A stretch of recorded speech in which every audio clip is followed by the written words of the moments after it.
Hey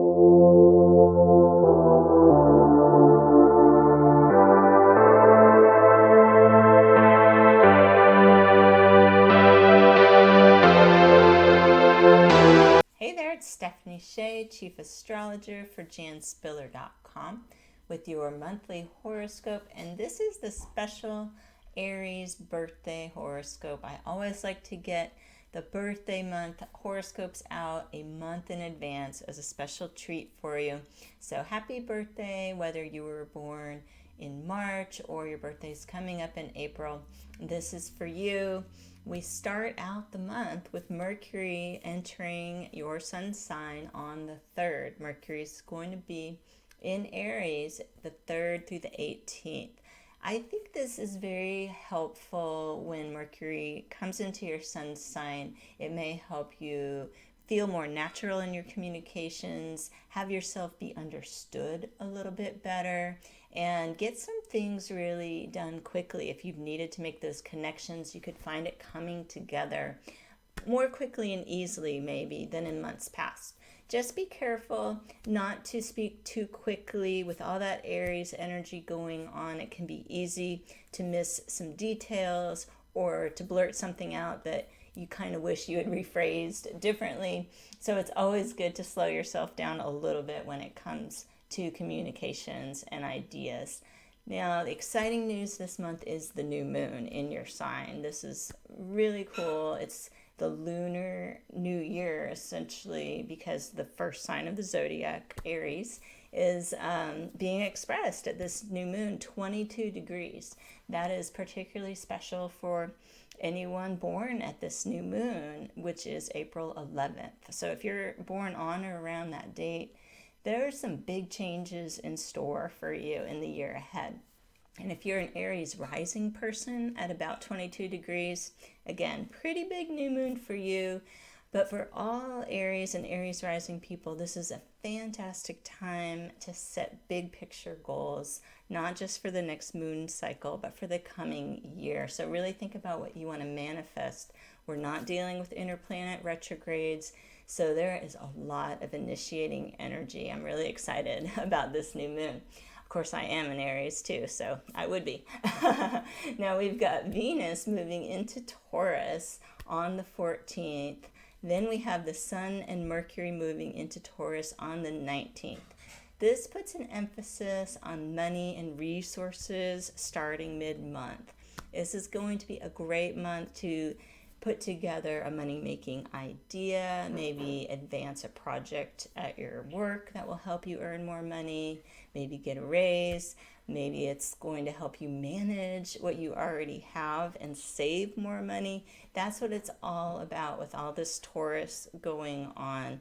So if you've been a bit scattered in that department, this is time to kind of get grounded and get focused on what you need to meet your material needs. And there's a lot of support for that. Now, your ruling planet is Mars, and that planet is moving into the sign of Cancer on the 23rd.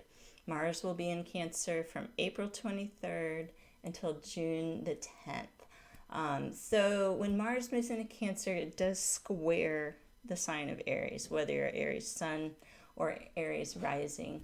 However, you can use this energy productively. Often with a square, it's prodding you to do something that needs to get done. It can be a bit of a stirring stick. It's going to be traveling through the part of your chart that has to do with home and family. If there's those home projects, or maybe it is time for a move, or maybe there's something going on with your family relationships, whatever it might be, Mars and Cancer can be super helpful to take some action that's been needed in that department of your life.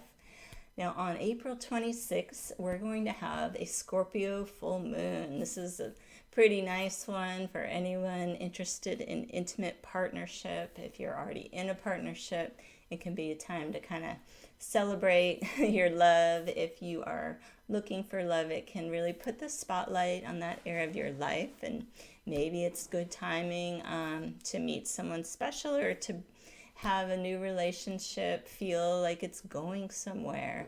There's a definite attachment that goes with the sign of Scorpio, that can really help you feel connected, even if it's not a romantic relationship. It's really good for intimate relationships of all kinds and pooling our resources with others.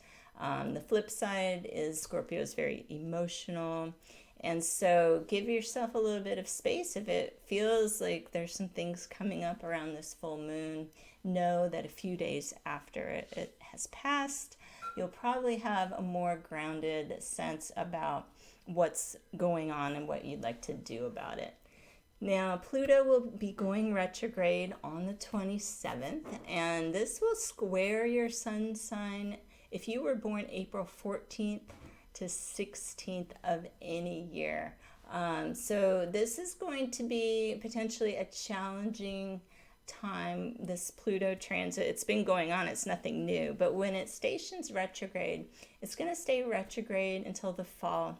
This is going to help you go inward and address some things that maybe you have stuffed in the back of your mind. There's a real psychological component to the sign of Pluto. So you can think retrograde as a backdrop. It's not affecting you day in and day out as much the way that a Mercury retrograde might. But in the big picture, you'll probably have the sense that something needs to shift and something needs to be looked at that perhaps you've been avoiding looking at. And Pluto could be giving you a wake-up call regarding your career. If you are in the workforce and have felt that there's a deep change needed, this may be getting activated for you in the coming months. So I hope you can make the most of April's astrology. Be sure and watch the March horoscope if you haven't seen that one yet. And be safe and be well. I look forward to seeing you here again soon with your monthly horoscope.